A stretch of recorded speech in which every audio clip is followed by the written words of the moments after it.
নমস্কার।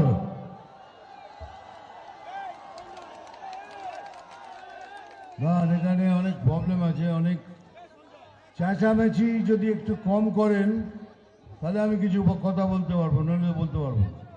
আমি জানি এখানে সব ছবি তোলার জন্য, আগে ছবিগুলো তুলে নি, কি বলুন? তুলুন।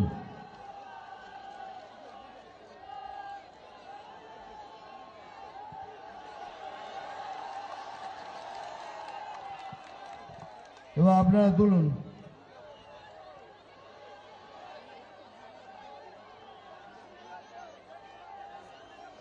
হয়ে গেছে, থ্যাংক ইউ। এবার আপনারা তুলুন।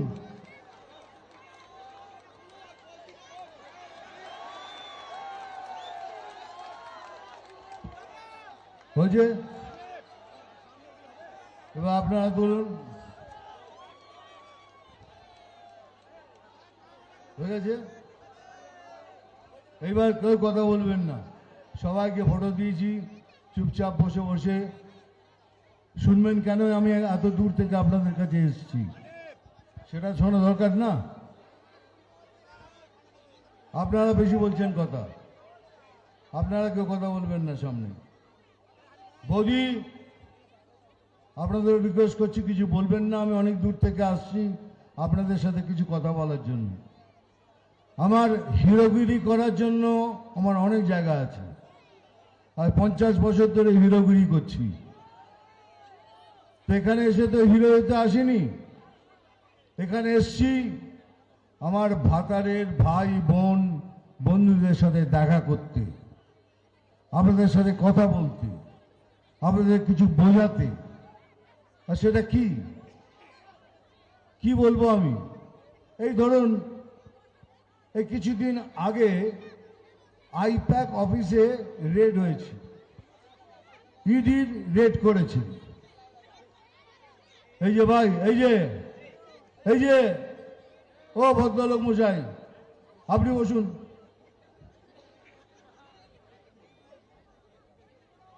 ইডি রেড করেছে।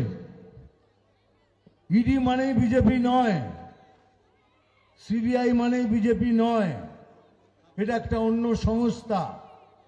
কিন্তু তবু এই প্রশাসন এটা আমাদের ঘাড়ে চাপিয়ে দিয়েছে, যেটা সব বিজেপি করছে। ধরে নিলাম বিজেপি করছে, তাহলে ইডি কার বাড়িতে রেড করে, সিবিআই কার বাড়িতে রেড করে? যারা চুরি চামারি করে তাদের বাড়িতেই রেড করে। আপনার বাড়িতে রেড করেছে? আপনার এখানে কারোর বাড়িতে রেড করেনি তো? তাহলে বেছে বেছে তাদের বাড়িতেই রেড করেছে যারা কিছু না কিছু পাপ করেছে অথবা দুর্নীতি করেছে। এখন হচ্ছে রেড তো করলো হঠাৎ আমাদের রাজ্যের সব থেকে বড় যিনি, উনি অফিসে ঢুকে গেলেন, ঢুকে গিয়ে ল্যাপটপ কম্পিউটার ফাইল যা ছিল সব কিছু হাবড়ে ভাবড়ে নিয়ে চলে এলেন। আমার প্রশ্নটা হলো, আপনি কেন নিয়ে গেলেন? আপনার কিসের ভয়? এগুলো নিয়ে যে গেলেন, আপনার কিসের ভয়? কেন নিয়ে গেলেন এগুলো? তো 3টে প্রশ্ন আসছে আমার মনের মধ্যে।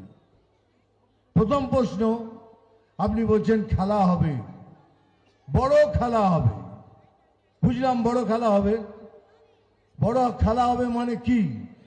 আগের বার বিজেপিদের ঘর থেকে বার করে দিয়েছেন, মেরেছেন, ধরেছেন, গণহত্যা করেছেন। এবারে কি করবেন?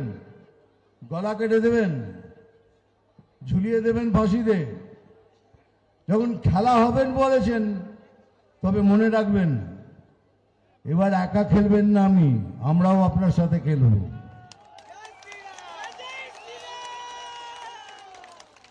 আমরা দুজনে মিলেমিশে মাঠে খেলব, আর তারপরে পেনাল্টিতে বল বসে কি করে গোল করতে হয় সেটাও দেখিয়ে দেব। 1 নম্বর এটা। 2 নম্বর, কি আছে এইসব ফাইলে? নিশ্চয় কিছু চুরি চামারি করেছেন, কয়লা চুরি করেছেন, বাড়ি চুরি করেছেন, বিদ্যা চুরি করেছেন, খাদ্য চুরি করেছেন, তার সব হিসেব আছে ওখানে। এত কোটি টাকা তো আমি নিজে চোখে দেখিনি, 50 বছর ফিল্ম লাইনে থেকে এত কোটি টাকা একসাথে আমি নিজে দেখিনি। কিন্তু তাহলে কিসের সে হিসেবগুলো ধরা পড়ে যাবে এই জন্য? হ্যাঁ, তা নাহলে কেন এইসব ফাইল নিয়ে টানাটানি? আর তৃতীয়টা যেটা আমার কাছে সব থেকে বেশি ইম্পর্টেন্ট, সেটা হলো যে কিভাবে আমরা পশ্চিম বাংলাকে পশ্চিম বাংলাদেশ করব, তার পরিকল্পনা রয়েছে ওতে। ভালো করে শুনবেন কেন বললাম এটা। এই তো প্রধানমন্ত্রী বারবার বলছেন এই 400 কিলোমিটার বর্ডার খালি আছে, আমাদের জমি দিন, আমরা তৈরি করব, কিন্তু উনি দিচ্ছেন না। আর কিছু হলেই বলে আমি কি জানি, এটা তো কেন্দ্রের ব্যাপার। আমরা তো বলছি এটা কেন্দ্রের ব্যাপার, কেন্দ্র দায়িত্ব নিচ্ছে, আপনি জায়গা তো দিন। 400 কিলোমিটার ফেন্সিং করে দিলে ওখান থেকে লোক তো আসতে পারবে না, কিন্তু উনি করতে দেবেন না।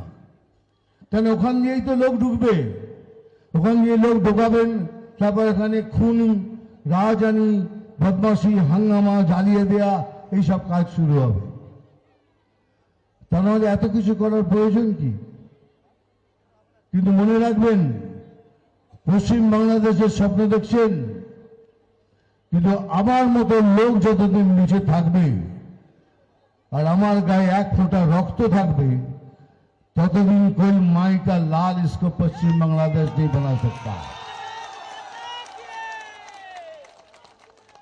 कोई माई का लाल ये कर नहीं सकता। हमार मत এতগুলো বাঙালি এটা ভেবে দেখেছেন আমাদের কোনো জায়গা আছে থাকার? ওদের তো অনেক জায়গা আছে, অন্য দেশে চলে যাবে। আমরা হিন্দুরা কোথায় যাব একবারও ভেবেছেন? এটাই আমাদের ঘর, এটাই আমাদের দেশ, এটাই সবকিছু। তাই আমি সবাইকে বলছি, সমস্ত বাঙালিকে বলছি, নন বাঙালিকে বলছি, সমস্ত হিন্দুকে বলছি, হিন্দুত্বকে বলছি, সনাতনিত্বকে বলছি, সবাই একসাথে নিচে এসে এইবারে ইলেকশন লড়বেন। সবাই একসাথে নিচে এসে, তারপরে দেখবেন খেলা কাকে বলে।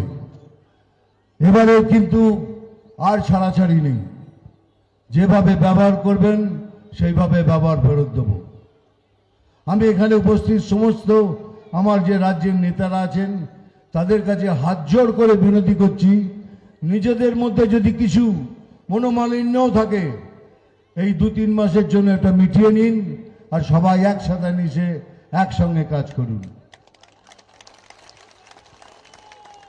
এই দেখুন না, লক্ষ্মী ভান্ডার খুব ভালো তো, 1000 টাকা লক্ষ্মী ভান্ডার পান, নেবেন, নিশ্চয়ই নেবেন 1000 টাকা, কারণ এটা আপনাদের টাকা, আপনাদের ট্যাক্স দেওয়া টাকা, 1 পয়সাও ছাড়বেন না, নেবেন।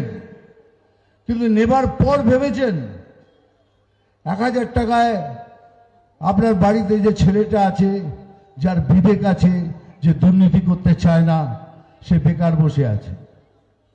আপনার স্বামী যে দুর্নীতি করতে চায় না, বেকার বসে আছে।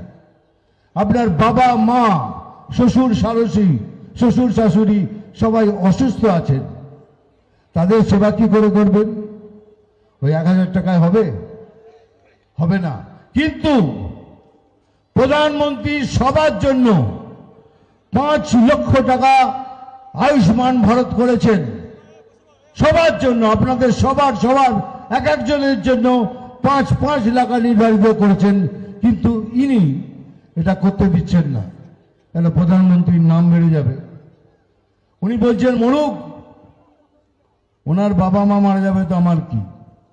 মনে রাখবেন যে 1000 টাকা পাচ্ছেন লক্ষ্মী ভান্ডার, সেও পাবে আয়ুষ্মান ভারতের 5 লক্ষ টাকা, কিন্তু করতেই দিচ্ছে না। কত চেষ্টা করছি আমি, কিন্তু দিচ্ছে না। এই তো বুঝে দেখুন, 5 লাখ টাকা যদি পান, অ্যাটলিস্ট আপনার বাবা মা তো বেঁচে যেতে পারে, আপনার শ্বশুর শাশুড়ি তো বেঁচে যেতে পারে, কিন্তু করতে দিচ্ছেন না। সেই জন্যই তো বলছি, এই রাজ্যে বাঙালিত্বকে, হিন্দুত্বকে বাঁচিয়ে রাখতে গেলে আমাদের এবারে লড়াই সবাইকে একসাথে করতে হবে। এমনকি যারা কমিউনিস্ট, যারা হিন্দু, যাদের মধ্যে এখনো হিন্দুত্ব বেঁচে আছে, তাদেরও বলছি আসুন। যারা কংগ্রেস করেন তাদেরও বলছি আসুন। যারা তৃণমূল করেন, তৃণমূলের সেই বিবেকধারী হিন্দুদের বলছি, যাদের বিবেক নেই তাদের বলছি না, তাদেরও বলছি আসুন, আমরা সবাই একসাথে মিলে জোট বেঁধে এই সরকারের পতন ঘটাই। এটা কথা দিলাম, এবারে সরকারের পতন হবেই হবেই এবং হবেই।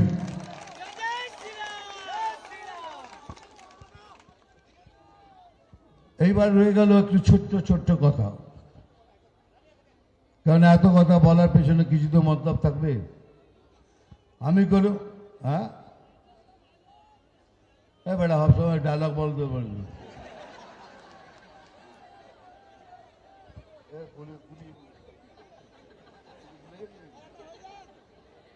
এই মধ্যখানে বলে আমায় গুলিয়ে দিলি তো।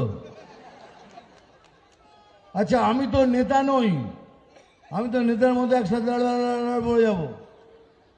এই যে মধ্যখানে বলে আমাকে গুলিয়ে দিল। এই গুলিয়ে দেওয়ার কাজই হলো এই প্রশাসনের, এরা সবকিছু গুলিয়ে দিচ্ছে। বলছে যে বিজেপি আর তৃণমূলের একটা জোট আছে, প্রধানমন্ত্রী আর এনার সাথে একটা জোট আছে। এই সব গুলিয়ে দেওয়ার খেলা, আপনাদের মাথা গুলিয়ে দিচ্ছি। যদি তাই হতো তাহলে আমি এত দূর থেকে এখানে এসে আপনাদের সব কথা শোনাতাম? আমি তো আসতাম না। সব মিথ্যে কথা, সব বানিয়ে বানিয়ে কথা বলা, তাতে আপনাদের মন বিভ্রান্ত হয়ে যাক। কারোর সাথে কোনো জোট নেই। আপনি কোনদিন শুনেছেন বিজেপি ছাড়া কোনো পার্টি বলছে যে তৃণমূলকে হটাও? কোনো পার্টি বলে না, দেখবেন তৃণমূলকে হটাও, খালি বলছে বিজেপি কো হটাও, বিজেপি কো হটাও। বিজেপি একা লড়ছে সমস্ত পার্টির বিরুদ্ধে। সব কটা বিরোধী পার্টি একদিকে আর বিজেপি একদিকে। আমরা একসাথে এক হয়ে একাই লড়ছি, আর লড়বো আগে, কালকেও লড়ব। যতদিন না এই ভ্রষ্টাচারী প্রশাসন এখান থেকে যাচ্ছে, বিজেপি লড়তেই থাকবে। বিজেপি ছাড়া কোনো বিকল্প নেই। আমরা মুসলমানদের বিরুদ্ধে নয়, আমরা ভারতীয় মুসলমানদের বিরুদ্ধে নয়, আমরা যারা এই দেশে থেকে দেশের ক্ষতি করার চেষ্টা করে আমরা তাদের বিরুদ্ধে। আমরা তাদের বিরুদ্ধে ছিলাম, আছি এবং কালকেও থাকবো। তাহলে এটা কেমন করে হচ্ছে? একটা ছোট্ট মেয়ে গান গাইছে দুর্গা মায়ের, তাকে এসে বলা হচ্ছে এখানে মায়ের গান চলবে না। ভাবতে পারেন পশ্চিমবাংলায় আমি দুর্গা মায়ের নাম নিতে পারবো না, কোনো মায়ের নাম নিতে পারবো না? এটা কোনোদিন ভেবেছেন?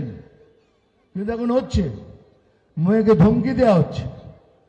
আরে মা, যে কোনো ধর্মীয় কিতাব তুলে নিন, ধর্মীয় বই তুলে নিন, তাতে লেখা আছে মায়ের পায়ের নিচে স্বর্গ, मां के पैरों तले स्वर्ग है। अगर मां के पैरों तले स्वर्ग है তাহলে মা সাম্প্রদায়িক হলো কি করে? একবার ভেবেছেন মা সাম্প্রদায়িক হলো কি করে? কিন্তু না, গায়ের জোর। গাইবেন না তো গাইবেন না, চলুন এটা ছেড়ে দিন। কিছুদিন আগে মধুবন্তী বলে একটি মেয়ে লালন ফকিরের মেলায় গান গাইতে গিয়েছিল, তাকেও ধমকি দেওয়া হয়েছে এখানে মায়ের গান গাইবে না। এটা কি হচ্ছে? এটা আমাদের পশ্চিমবাংলা। তাই বলছি সময় এসে গেছে, এখন আর দেরি করবেন না। বাড়িতে বাড়িতে সবার বাড়িতে নিজে গিয়ে নিজের আত্মীয়দের বলুন এবার আমাদের একসাথে হয়ে ভোট করতে হবে, তবেই আমরা জিতব। মনে থাকবেন এই বাংলায় আমরা এতদিন অবধি খুব ভালোভাবে সুখে শান্তিতে ছিলাম। হিন্দু মুসলমানদের মধ্যে কোনো ঝগড়া ছিল না। এই যবে থেকে এই প্রশাসন এসছে তবে থেকে শুরু হয়েছে হিন্দু মুসলমানের বিচ্ছেদ। তার আগে তো কোনোদিন ছিল না, তার আগে যে যেরকম ভোট করেছি। আজকেই কেন হচ্ছে? ওই একটাই কারণ, তো উনি চান আমার ভোটগুলো পাক। পান না আপনি ভোট, নিয়ে যান আপনার ভোট, আমরা কেউ বাধা দেব না, কিন্তু আপনিও আমাদের ভোটে বাধা দেবেন না। কিন্তু তাহলে খেলা হবে, দুজনে মিলে মাঠে খেলবো, আর তারপরে পেনাল্টিতে গোল দেবো। জানি এবার আমার শেষ কর্তব্যগুলো করতে হবে, সেটা হলো ডায়লগ বলা। জল খান তো, আবার গুলিয়ে দেবে নয়তো।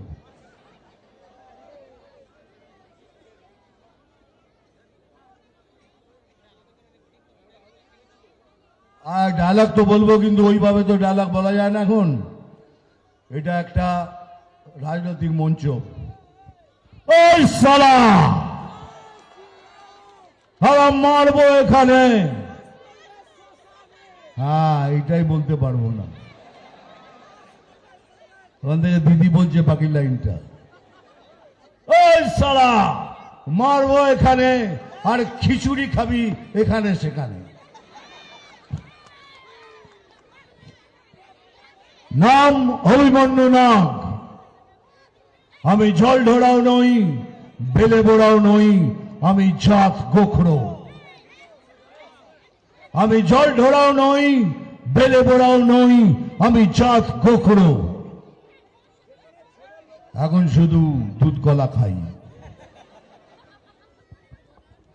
নাম তুফান, বছরে এক আধবার আসি, যখন আসি তখন প্রলয় ঘটে, আর যখন যাই যারা নিজেকে ভগবান মনে করে তারা তাদের অস্তিত্ব খুঁজে বেড়ায়।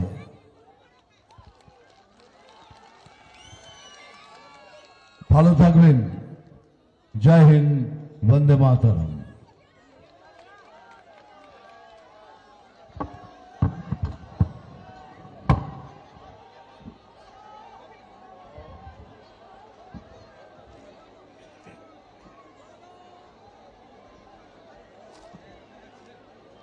খুব সাবধানে, খুব আস্তে আস্তে, সিঙ্গেল রাস্তা আছে, খুব সাবধানে আস্তে আস্তে আপনারা বেরিয়ে যাবেন, খুব সাবধানে। দাদা ভাইরা, মা বোনেদের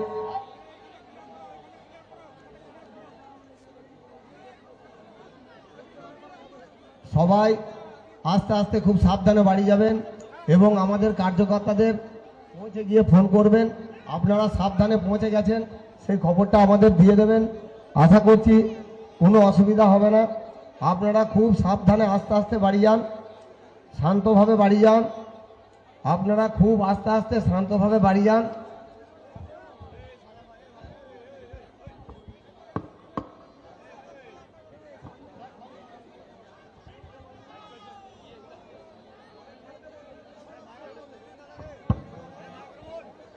এই সময় নদীকে কলেজ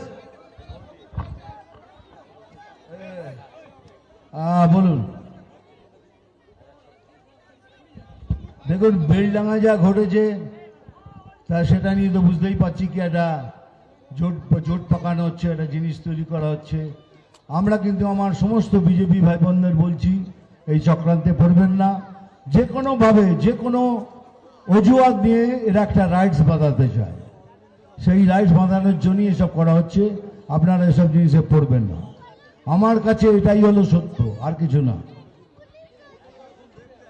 জোরে বলুন।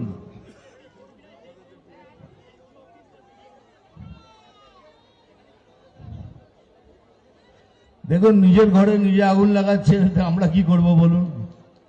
আপনি এসডিও অফিসে আগুন জ্বালান কি বিএলওকে জ্বালিয়ে দেবেন? আপনার ঘরে আপনি আগুন লাগাচ্ছেন, আরো কেন, আরো জ্বালান, বাস পাস যা আছে সব জ্বালিয়ে দিন, নিজের ঘরে নিজে আগুন জ্বালান, আমরা এর মধ্যে পড়ব না।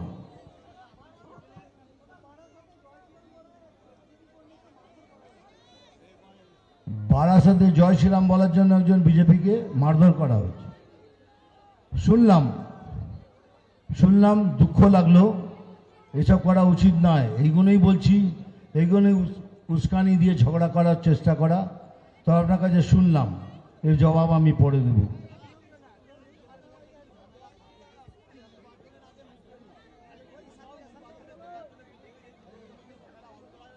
এখন অনেক ছিল, সব কমে গেছে, মিনিমাম হয়ে গেছে। ছোটোখাটো জিনিসগুলো আছে সেটাও মিটে যাবে। সমস্ত পার্টিতে হয়, এ পার্টিতে হচ্ছে, এটা কোনো বড় ব্যাপার নয়। আমি শুনলাম, খুব দুঃখ লাগলো। এই হচ্ছে এখনকার রাজ্য, কিছু করলেই তাকে ধমকানো হচ্ছে। কালকে তার প্রতিবাদও হয়েছে, আজকে হয়েছে না কালকে তার প্রতিবাদও হয়েছে। আমরা সংবিধানে মানি, আমরা সেই হিসেবে কাজ করেছি। তবে খুবই দুঃখের ব্যাপার, আমি হাত জোর করে অনুরোধ করছি এগুলো করবেন না, কারণ এগুলো পরে গিয়ে অন্য আকার ধারণ করতে পারে। Thank you. পেনাল্টিতে গোল কি করে? বলটাকে বসানো হয়, খালি গোলকিপার থাকে। আর আমাদের এখানে তো গোলকিপার রেডি আছেন, উনি 10 হাত নিয়ে খেলেন, আমাদের একটাই পা, টুক করে ঢুকিয়ে দেবো। Thank you.